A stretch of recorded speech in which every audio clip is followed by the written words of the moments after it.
मुंबई से सटे काशी मीरा में पुलिस स्टेशन से चंद मीटर की दूरी पर मौजूद केक बनाने वाली इंटरनेशनल बेकिंग कंपनी के दुकान में एक अज्ञात व्यक्ति सुबह के वक्त हाथ में प्लास्टिक की थैली के अंदर बंदूक लेकर दुकान के अंदर दाखिल हुआ। उस वक्त दुकान का मालिक चंद्रकांत कोड गोले और 2 स्टाफ दुकान खोल रहे थे। दुकान के अंदर सफाई का काम करने वाले मोहम्मद तफजीन की नजर अज्ञात व्यक्ति पर पड़ी।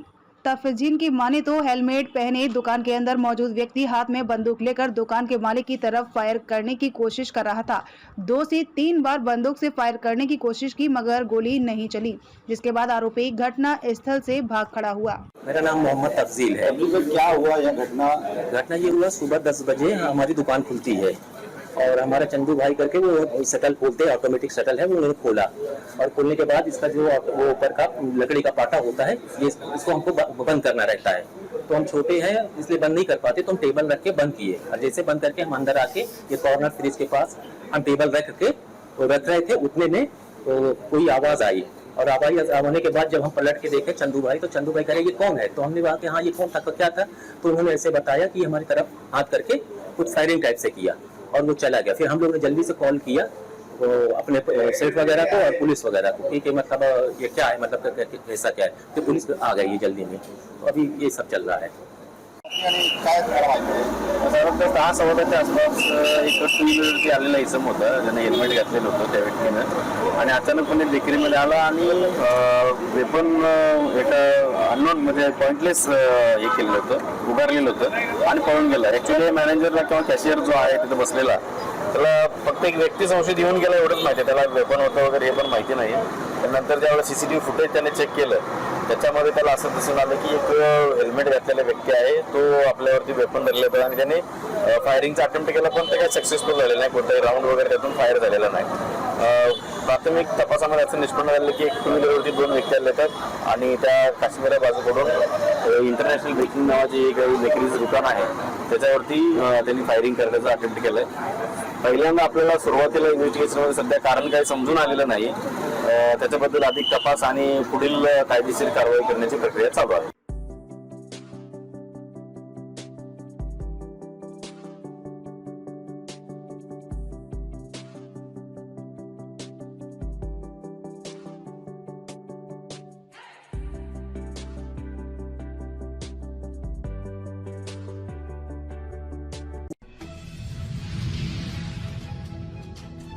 सुविधा उपलब्ध नहीं, फिर भी टोल टैक्स बढ़ोतरी को लेकर मन से हंगामा के बाद मंत्री दादा भूसे का गुस्सा एमएसआरडीसी अधिकारियों पर फूटा। महाराष्ट्र के सार्वजनिक बांधकाम मंत्री दादा भूसे सुबह मन से प्रमुख ठाकरे से मुलाकात करने के लिए पहुंचे थे। घंटों बातचीत के दौरान राज ठाकरे ने टोल नाके को लेकर दादा भूसे से कई बातें कही। उसके बाद मंत्री दादा भूसे मोलुंड टोल नाके पहुंचे और टोल नाके पर उपलब्ध होने वाले सुविधाओं का जांच करते हुए शौचालय, एम्बुलेंस, पीने के लिए पानी, यह सारी सुविधा में काफी कमियां नजर आते ही एमएसआरडीसी अधिकारी को पूछा तो अधिकारी मंत्री जी को जवाब देने में टाल मटोल कर रहे थे। मंत्री साहब ने अधिकारियों को जमकर खरी खोटी सुनाई। मुंबई आणि ठाण्याच्या मधला जो भाग आहे, हरिओम नगर वगैरे, त्या भागातील रहिवाशांच्यासाठी जी काही बैठकीमध्ये चर्चा संपन्न झाली होती त्यासाठी 2 पर्याय आहेत। एक नाल्यावरनं एक ब्रिज करून रस्ता तयार करणं आणि या सर्व हायवेला अंडरपास देणं। मला वाटतं की आमचा विभाग या संदर्भातला अभ्यास करेल। ऑलरेडी महानगरपालिकेच्या वतीने या नाल्यावरच्या पुलाचा प्रस्ताव आणि रस्त्याचा प्रस्ताव ऑलरेडी तयार आहे असं पण अधिकाऱ्यांनी सांगितलं। सर, कुठेतरी या ठिकाणी काही दिवसांपूर्वी स्वच्छता नव्हती, शौचालय नाही, ॲम्ब्युलन्स नाही, याची होईल ना। आता आपण बघितलं असेल की 300 मीटरवरचा येलो लाईन आपला आजच्या बैठकीत निर्णय झाला होता, त्याचं काम आता सुरू झालं। सर, पहिलं प्रचंड ट्रॅफिक असतं आणि आता ह्याच्यामध्ये ट्रॅफिक परत वाढणार आहे का? त्याच्यामुळे आता ऑलरेडी इथं ट्रॅफिक खूप असतं, पण या कामामुळे किती दिवसाचं काम निघणार आहे आणि किती दिवस या अंडरपासचं तुम्ही काम करणार? नाही, मी कुठे बोललो काम करणार आहोत, मी बोललो अभ्यास करायला सांगितलेला आहे। सर, उपमुख्यमंत्री देवेंद्र फडणवीस यांचा काही व्हिडिओ सोशल मीडियावर ट्रोल होत होता की 3 चाकी आणि 4 चाकी जे वाहन आहे त्यांना मला वाटतं या विषयावर ऑलरेडी दुपारच्याही बैठकीमध्ये आपली चर्चा झालेली आहे. तो त्यांच्या तोंडातला एक सहजगत्या निघालेला शब्द होता, परंतु यापूर्वीच त्यांनी जे काही मुलाखत दिलेली आहे त्या मुलाखतीमध्ये मुंबईचे एंट्री पॉईंट आणि पर्टिक्युलर मुंबई पुणे जो हायवे आहे, एक्सप्रेस हायवे, त्या संदर्भातले टोल वगळून असं ते बोललेलं आहे. मुंबई के श्रीमद् भागवत सप्ताह में पहुंचे उत्तर प्रदेश के एमएलसी विश्वकर्मा, उनका किया गया जोरदार स्वागत। दहिसर पूर्व राधा कृष्णा मंदिर हाल में विश्वकर्मा समाज दहिसर और श्री विश्वकर्मा चैरिटेबल ट्रस्ट द्वारा कोरोना काल में दिवंगत व्यक्तियों की आत्मा की शांति के लिए अंतर्राष्ट्रीय कथा व्यास पूज्य विनय मधुकर महाराज द्वारा 108 संकल्प श्रीमद् भागवत कथा ज्ञान महायज्ञ सप्ताह प्रवचन संपन्न हुआ। इस अवसर पर कथा सप्ताह के आखिरी दिन उत्तर प्रदेश के एमएलसी हंसराज विश्वकर्मा भी पधारे, जिनका जोरदार स्वागत किया गया। उन्होंने आयोजक रमा विश्वकर्मा की प्रशंसा की। इच्छा है, कुछ मन में आशंका है तो विराज जी को बताइए, क्योंकि विराज जी आपकी बात मोदी जी तक पहुँचाएंगे। आज मुझे बहुत गर्व हो रहा है कि हमारे समाज का विधायक यूपी से जो हमारे प्रांगण में सप्ताह का कार्यक्रम हो रहा है, उनके टाइम नहीं होते हुए उन्हें 10 मिनट टाइम निकाल के आए हैं।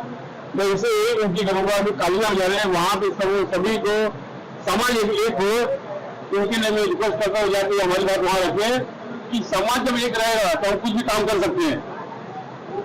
इन्हें समाज एक वो कुछ भी हो सकता है, और मैं इनका बहुत आभार मानता हूँ कि हमारे जगह पे आए और मुझे बहुत गर्व महसूस हो रहा है। धन्यवाद। आज के मंच पर आपका हार्दिक स्वागत है। सबसे पहले आप सभी पत्रकार बंधुओं को बहुत बहुत हृदय के गहराइयों से बहुत बहुत हार्दिक स्वागत अभिनंदन है। देखिए, क्या भारतीय जनता पार्टी एक वर्ग की पार्टी नहीं, सर्व समाज की पार्टी है, लेकिन मैं अपने विश्वकर्मा समाज से बिलोंग करता हूँ, इसलिए मैं आया था विधान परिषद के यहाँ कुछ मीटिंग के लिए। यहाँ हम लोगों ने मीटिंग किया, यहाँ के अपने सम्मानित और यशस्वी मुख्यमंत्री एकनाथ शिंदे जी से हम लोगों ने मिला।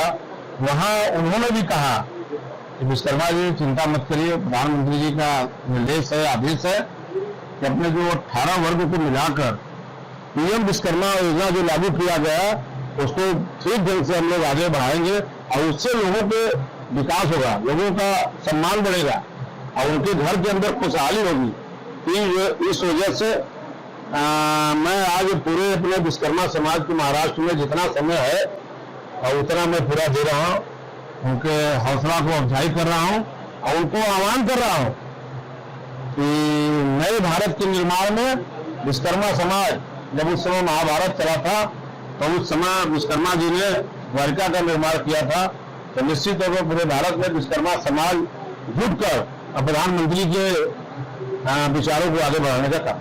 सर, आपने दो प्रमुख बातों का चर्चा किया, एक तो महिला आरक्षण और दूसरा ओबीसी। आज उत्तर प्रदेश में गुरुदेव बाबा की सरकार है, लेकिन उत्तर प्रदेश में ही लगातार ओबीसी समाज के ऊपर अत्याचार हो रहा है, उसको लेकर आप इसको मैं कहता हूँ कि देखिए, दो ओबीसी, आप सब लोगों को मालूम है कि कॉन्स्टिट्यूशन में ओबीसी का अधिकार है, संविधान में ओबीसी का अधिकार है, लेकिन आज तक किसी ने दिया नहीं।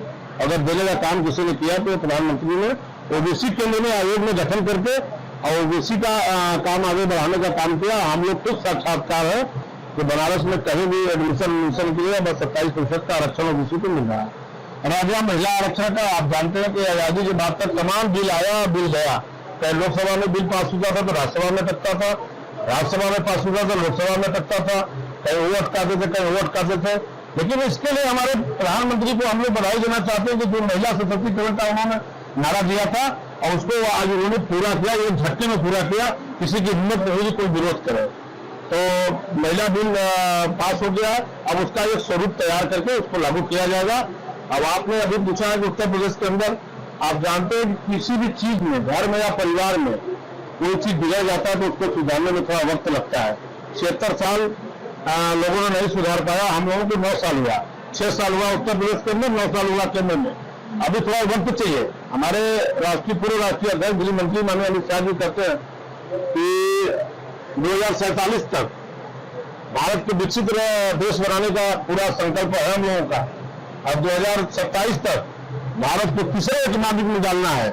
महाराष्ट्र तो भारत का एक प्राण है, तो निश्चित तौर पर आगे जो रचना है, जो संरचना है देश के लिए, देश की जनता के लिए, निश्चित तौर पर आगे हम लोग करेंगे। उत्तर प्रदेश और बिहार दो प्रमुख ऐसे जगह है जो केंद्र सरकार बनाते हैं और बिगाड़ते हैं। ऐसे में उत्तर प्रदेश की अगर हम बात करें तो जातीय जनगणना को लेकर उत्तर प्रदेश में किस तरह की जातीय जनगणना होगी, लेकिन अभी थोड़ा और भी उससे पहले भी और कुछ काम है, वो काम होगा। सबको अधिकार मिला है, सबको अधिकार दिया जा रहा है। हमारे उत्तर प्रदेश के अंदर तो मंत्रिमंडल में सभी लोगों को दिया गया है और जगह भी दिया जाता है। हमारे आरक्षण का कोई बहुत विरोध नहीं है। भारतीय जनता पार्टी सबको जिसका जो अधिकार है उसको दिया जाता है। प्रधानमंत्री ने कहा है ना कि सबका साथ, सबका विकास और सबका विश्वास और सबका प्रयास, सबके हाथों में काम, सबका बराबर का सम्मान, वो तो कर ही रहे हैं।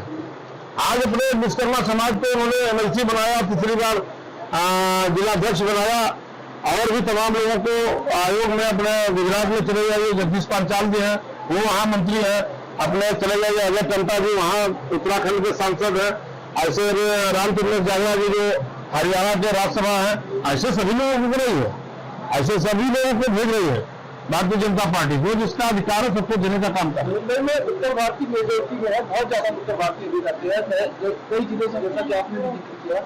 खासकर विश्वकर्मा समाज लगातार ऐसे कार्यक्रमों को करते रहता है जो समाज के प्रति निश्चित तौर पर आप ये समझिए कि 5 साल के अंदर फिर मैं बीच बीच में आता रहूंगा, लेकिन 5 साल के अंदर विश्वकर्मा समाज के वजह से विश्वकर्मा समाज के सम्मान को निश्चित आगे बढ़ाया जाएगा। ये तो पहला टेलर है कि प्रधानमंत्री विश्वकर्मा योजना, कोई भी प्रधानमंत्री बनेगा उसको कोई काट नहीं पाएगा, क्योंकि व्यक्तिगत किसी के नाम से नहीं है, चाहे कांग्रेस का हो, चाहे सपा का हो, चाहे महाराष्ट्र में किसी का भी कोई प्रधानमंत्री बनेगा वो विश्वकर्मा योजना को आगे लागू करेगा। तो इतना बड़ा काम प्रधानमंत्री ने कर दिया है।